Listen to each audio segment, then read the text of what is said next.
Well, yes, as he said, I think I'm the last thing standing between you and dinner, and I'm sure everybody's eager to get on with it. Clearly, Matthew and Claire were very eager to get on with this whole marriage business.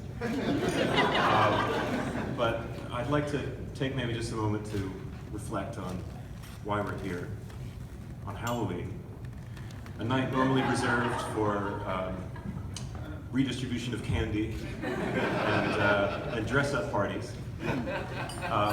And I think it's pretty clear that the reason we're here on Halloween is because no other date was available on such short notice.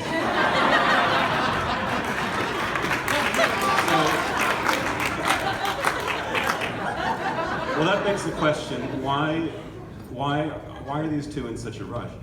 And I have three possible theories.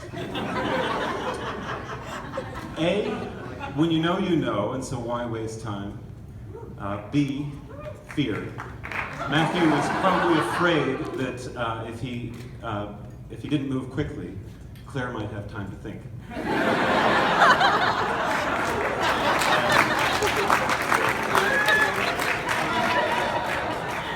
And C, it could also be explained by a great eagerness to procreate and to give their unborn children a perhaps misleading sense of being born into a normal household.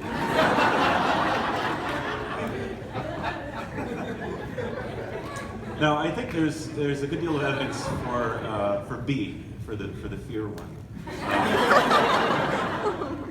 One of the defining aspects of their courtship, and for those who don't know, they met, I think, in spring, and within a month they were engaged, and now it's fall and they're married. But in that time, I don't think there was a day where they were not together, and in fact, that continued right through Matthew's so-called bachelor party, which I had the dubious honor of organizing. And early in the process, I got an email from Matthew that read roughly as follows. Claire and I have decided that we would like to do a joint bachelorette party. Would you be so kind as to please coordinate with your opposite number, Claire's maid of honor, CC?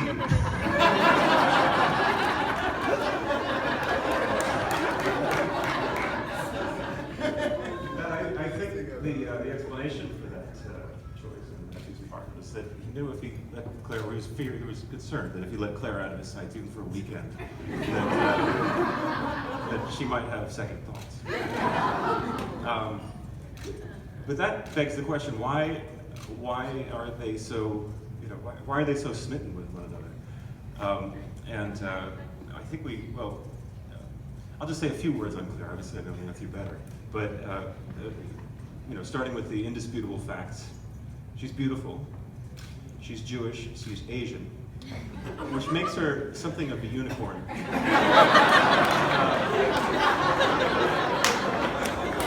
In addition to that,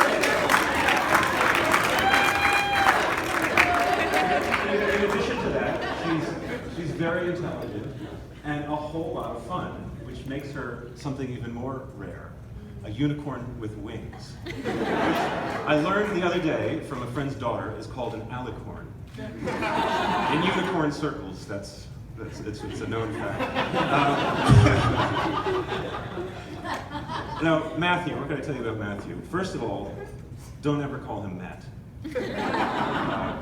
We were at a dinner party once with a friend of mine who has the same given name, and he made it clear that he didn't mind being called Matt. And Matthew looked at him with very serious intent and said, "How's that working out for you?"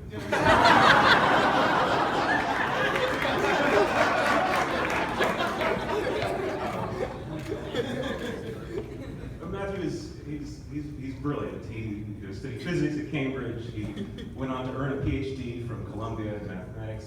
All the while playing Rachmaninoff piano concertos to relax. He recites Shakespeare from memory,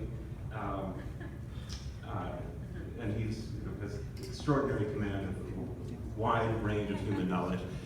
Remarkable person. He also has a great sense of adventure.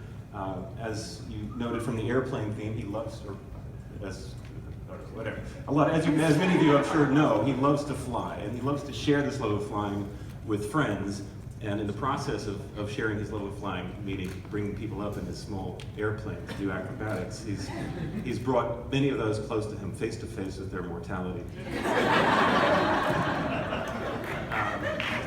But another defining aspect of Matthew's character is he is hugely ambitious and charismatic. One of the many things that Matthew brought into my life is an appreciation for a very funny and very British film called Withnail and I. And there's a scene in this film where the two protagonists walk into a sort of country tea house, and they're quite drunk. And the hostess asks them to please leave.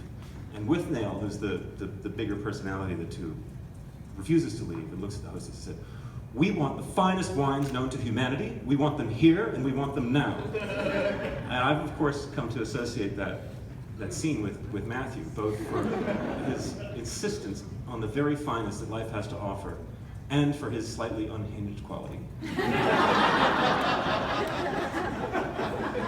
But this ambition and this charisma he has, I mean, it can make being with Matthew feel like you're being part of a grand adventure. And one little thing that I enjoyed quite a bit. Over the summer, I spent some time in California, and at the end of some email, I can't remember what it was about, Matthew signed off the email, "Please come back to New York soon. We need to make billions." We haven't done that quite yet, but we're working on it. But Matthew's ambition also has a very serious quality.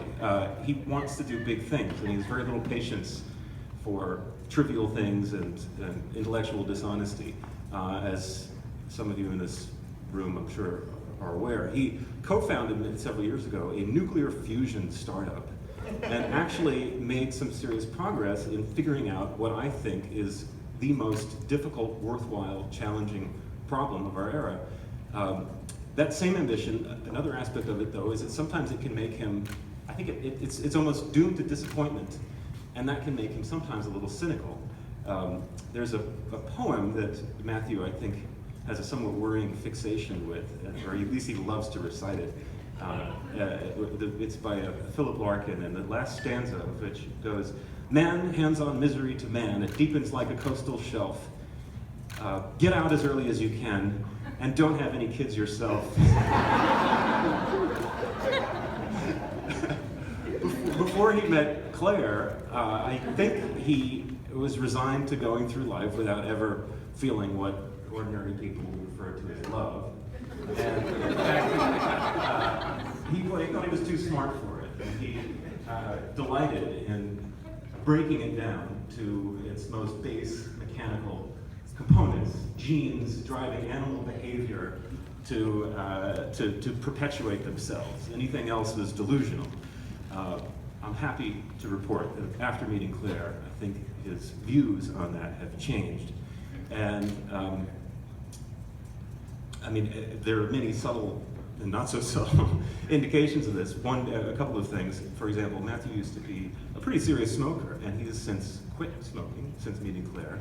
He has also started exercising, and I think he was always relatively fit somehow, but he's now seems to take this much more seriously, and I think these are pretty clear indicators that he values life and health and is less eager to get out as early as he can.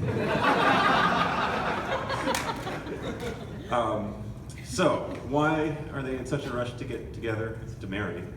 I think it's all three, actually, of the reasons, the possibilities, the theories that I threw out before.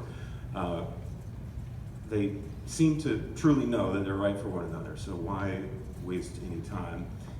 And they're anxious not to lose what they've found, obviously. And I think they're probably also, I hope, eager to get on with the business of having kids and giving them a happy home. So, to Matthew and Claire, a happy